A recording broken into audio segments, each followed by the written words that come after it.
मेरे प्रिय छात्र, आज हम लोग हिंदी गद्य के अंतर्गत पंडित प्रताप नारायण मिश्र द्वारा रचित बात शीर्षक पाठ का अध्ययन करेंगे। यह पाठ एक ललित निबंध है जिसके माध्यम से लेखक ने भारत के गौरवमयी इतिहास का वर्णन करते हुए हम भारतीयों को अपने वचन पर कायम रहने के लिए प्रेरित करते हैं। इन्होंने बातचीत के महत्व पर प्रकाश डालते हुए कहते हैं कि अगर हम आयुर्वेद के चिकित्सक होते तो निश्चित ही शरीर के तीनों दोष वात, पित्त और कफ में से वात रोग के विषय में बात करते। अगर भूगोल के जानकार होते तो किसी भी देश की जलवायु के विषय में बात करते। लेकिन यहाँ लेखक कहते हैं हमें न तो कफ के बारे में बात करनी है और न वायु विकार के बारे में बात करनी है और न ही देश के जलवायु के बारे में बात करनी है, बल्कि हमें तो केवल उसी विषय के बारे में बात करनी है जो बातचीत के समय हमारे मुख से निकलती है और जिसके द्वारा हम अपने हृदय की बातों को दूसरे के सामने प्रकट करते हैं। हमें उस बात के बारे में बात करनी है। लेखक कहते हैं कि मनुष्य को बातचीत करने के कारण ही इस संसार के समस्त जीवों में सर्वश्रेष्ठ जीव माना जाता है। मनुष्य का अनुकरण करके बोलने वाले पक्षी जैसे तोता, मैना को भी अन्य पक्षियों में श्रेष्ठ और आदर के भाव से देखा जाता है। अर्थात मानव जीवन में बात का बहुत ही महत्व है तथा बात की महत्ता को या बात के महत्व को कभी अस्वीकार नहीं किया जा सकता। लोग ईश्वर को निराकार मानते हैं, फिर भी विभिन्न बातों का संबंध ईश्वर से जोड़कर देखते हैं और उन महान बातों को ईश्वर के कही हुई बात मानकर उनका आदर करते हैं। ईश्वर को निराकार की संज्ञा दी गई है, परंतु जब ईश्वर का कोई आकार ही नहीं है तो वेद में ईश्वर का वचन, कुरान शरीफ में अल्लाह का कलाम, बाइबिल में ईश्वर का वर्ड किस प्रकार संभव है। बिना मुख के यह बात ही संभव नहीं है। ईश्वर का साकार रूप होने पर ही उनकी वाणी संभव है। फिर भी निराकार होते हुए भी वेद, कुरान, बाइबिल को ईश्वर का वचन कहकर लोगों के द्वारा आदर दिया जाता है। सभी धार्मिक मनुष्यों ने बात के महत्व को स्वीकारते हुए बिना मुख वाले उस ईश्वर को सबसे बड़ा वक्ता और महान योगी माना है। कुछ लोग वाणी रहित ईश्वर के अस्तित्व को ही नहीं स्वीकारते, तो दूसरे लाखों बातों करके भी अपनी बात मनवाने को तैयार रहते हैं।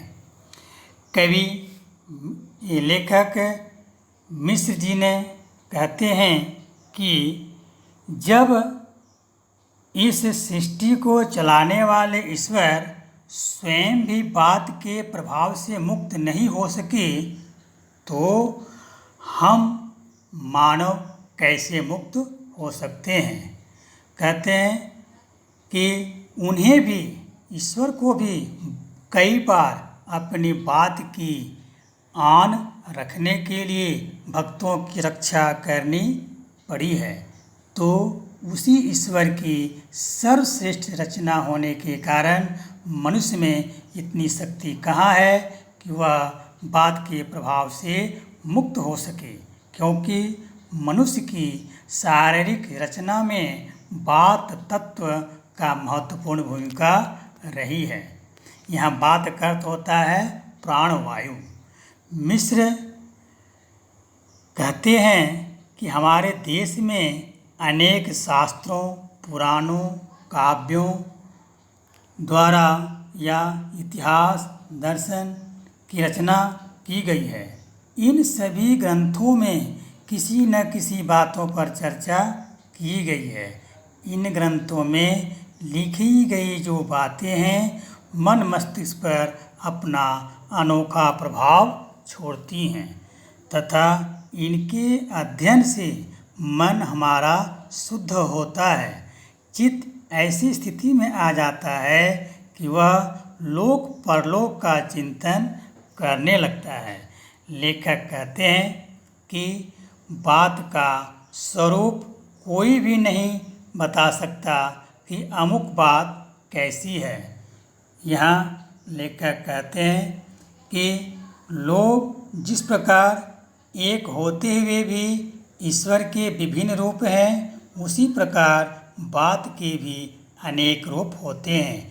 कोई बात बहुत छोटी होती है, कोई बात इतनी बड़ी होती है, कोई बात सीधी होती है तो कोई बात घुमा फिरा कर व्यंग वाली होती है।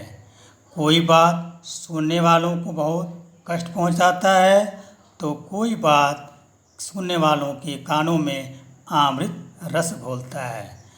इस तरह से कोई बहुत कड़वी बात होती है तो कोई मन को सुहावने वाली बात होती है। अर्थात बात के विभिन्न स्वरूप उन्होंने बताया है। लेखक कहते हैं कि जीवन में बात के विभिन्न स्वरूप देखने को मिलते हैं। कोई बात मन में प्रेम और श्रद्धा उत्पन्न करने वाली होती है तो कोई मन में घृणा और विरोध की भावनाओं को उत्पन्न करने वाली होती है। किसी बात को सुनकर बिना कारण ही मन प्रसन्न हो उठता है तो किसी बात को सुनकर मानव अपने जीवन में निराश हो जाता है। दूसरे के मनोभावों को जितना बात के द्वारा समझा जा सकता है उतना किसी अन्य माध्यम से नहीं समझा जा सकता है। मन में सोची हुई या कही गई बात को कलम के द्वारा लिखकर डाक के माध्यम से बहुत दूर तक बैठे हुए अपने प्रिय व्यक्तियों के पास भेज सकते हैं जो हमारी मन की बातों को जान लेते हैं। इस प्रकार बात के माध्यम से हम पूरे विश्व में जुड़े रहते हैं। लेखक कहते हैं कि जीवन में हम सबके काम बात पर ही निर्भर रहता है। बात कहने के ढंग से ही मनुष्य पर उसका प्रभाव अच्छा या बुरा पड़ता है, जिसके फलस्वरूप कभी पुरस्कार तो कभी हमें दंड मिलता है। प्राचीन काल में भी बात के प्रभावशाली होने पर राजा खुश होकर पुरस्कार के रूप में व्यक्ति को हाथी देते थे तथा कटु बात कहने पर, दुख भरी बात कहने पर राजा हाथी के पांव के नीचे कुचलवा देते थे। बात के ही प्रयास या बात के ही प्रभाव के कारण पराये अपने हो जाते हैं तथा अपने पराये हो जाते हैं। इसलिए मनुष्यों पर बातों का प्रभाव बहुत ज़्यादा होता है। बातों के प्रभाव से ही कंजूस से उदार हृदय बन जाते हैं, उदार हृदय वाले कंजूस बन जाते हैं। बातों के द्वारा ही लोग युद्ध करने के लिए तैयार हो जाते हैं और बातों के द्वारा ही वह हतोत्साहित हो जाते हैं। बात के प्रभाव से बुरे मार्ग पर चलने वाला व्यक्ति भी अच्छे मार्ग पर चलने लगता है। लेखक कहते हैं कि बात के सार तत्व को समझना, वक्ता की बात को गहराई से समझना हर व्यक्ति के बस की बात नहीं है। इसी प्रकार बात तो हर व्यक्ति करता है, किंतु ऐसी बात करना कि वह अपनी बात से श्रोता के हृदय को बदल कर रख दे, ऐसे वक्ता भी कम ही हमें देखने को मिलते हैं। लेखक कहते हैं कि जिन व्यक्तियों को बालकों की तोतली बोली, सुंदर नारियों की मधुर और प्यारी बातें, श्रेष्ठ कवियों की मनोहारी बातें तथा प्रभावशाली वक्ताओं की बातें प्रभावित नहीं करती हैं, उन्हें पशु नहीं पत्थर समझना चाहिए, क्योंकि पुचकारने पर, दुलार करने पर तो पशु भी स्नेह प्रदर्शन करने लगता है, पशु भी प्रेम की भाषा समझता है। फिर मनुष्य इतना हृदयहीन कैसे हो सकता है जिसके मन पर दूसरों की बातों का प्रभाव न पड़े। लेखक कहते हैं कि हमारे पूर्वज हमेशा अपने वचनों का पालन करने के लिए तैयार रहते थे। वे वचन के पालन करने में कभी भी पीछे नहीं हटते थे। हमारे पूर्वज वचन का पालन करने के लिए स्त्री, पुरुष, धन, भूमि आदि सभी वस्तुओं को तिनके के समान त्याग देते थे।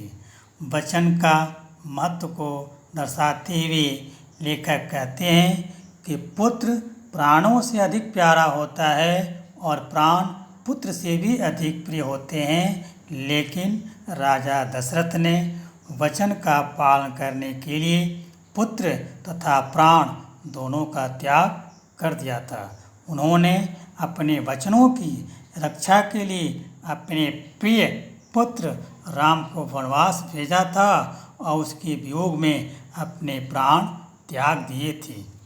लेकिन लेखक कहते हैं कि आजकल तो भारत में बहुत से ऐसे सपूत हैं जो यह कहते हैं कि मर्द की जवान और गाड़ी का पहिया तो चलते फिरते ही रहते हैं, इन्हें बस में रखना असंभव है।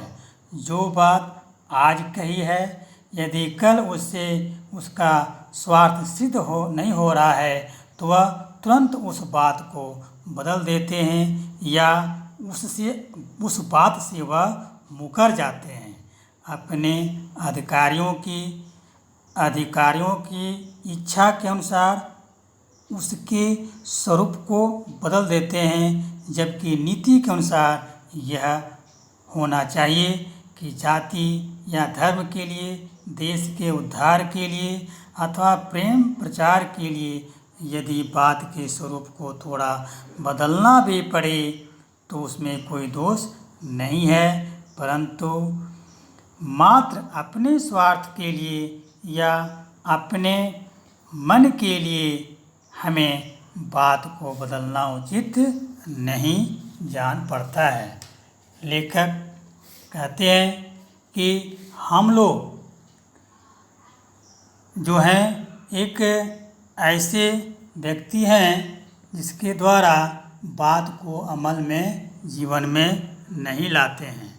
प्रताप नारायण मिश्र कहते हैं कि हम लोग जो अपने पूर्वजों, आर्य कुल के महान लोगों के कार्यों का पूर्ण रूप से अनुसरण करने का सामर्थ्य भी नहीं रखते, अर्थात हम शायद वह सब नहीं कर सकते जो हमारे पूर्वजों ने किया है, लेकिन दूसरी ओर हमें हिंदुस्तानियों के नाम को कलंकित करने वाले लोगों का साथ देने से भी घृणा उत्पन्न होती है।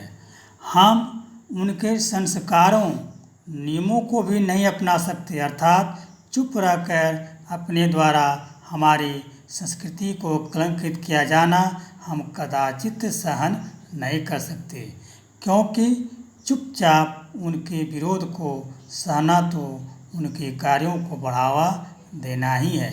इसलिए हमने रीति स्वीकार कर रखी है कि चाहे हमें कोई कितना बड़ा बातूनी कहे या कहे कि हमें बात करने का ढंग भी नहीं है, परंतु फिर भी हमें अपनी बुद्धि और सामर्थ्य के अनुसार बात करते रहना चाहिए। लेखक कहते हैं कि हमें किसी बात की चिंता नहीं करनी चाहिए। यदि हमारी बातें हितकारी हैं, उचित हैं, तो हमें बेझिझक उन बातों को सबके सामने रखनी चाहिए और बार बार अपनी बात को कहनी चाहिए, चाहे हमारी बातों को सुनकर कोई निंदा ही क्यों न करे। हमारे मुख से सदैव दूसरों के वास्तविक हित की बातें निकलती रहनी चाहिए, किंतु दुख की बात यह है कि हमारी बातों को सुनने वाले तथा उस पर आचरण करने वाले लोग बहुत कम हैं। इसलिए बात बात पर उनकी बातें करने का साहस नहीं होता है तथा हम इस बात पर विश्वास करके बैठ जाते हैं कि जहाँ बात करके भी बात नहीं बनती, फिर उस बात को बढ़ाने का क्या लाभ है। अपनी बात को मनवाने के लिए बड़े बड़े ऋषि मुनियों के मुख से निकली बातों के उदाहरण देकर उन्हें बहला फुसला कर बात समझाने का प्रयास करते हैं, किंतु कुछ अधिक भी नहीं कहते तथा यह सोचकर अपने को रोक लेते हैं कि छोटी सी बात का बढ़कर बतंगड़ न हो जाए, इसलिए उस बात को वहीं खत्म करना उचित और श्रेयस्कर बात समझते हैं। इस तरह से यहाँ हमारे जो लेखक हैं ये बात शीर्षक पाठ पर हमें एक अच्छा संदेश देने का प्रयास करते हैं। आज के इतना ही। अगले दिन अगले अध्याय का अध्ययन करेंगे। तब तक के लिए धन्यवाद।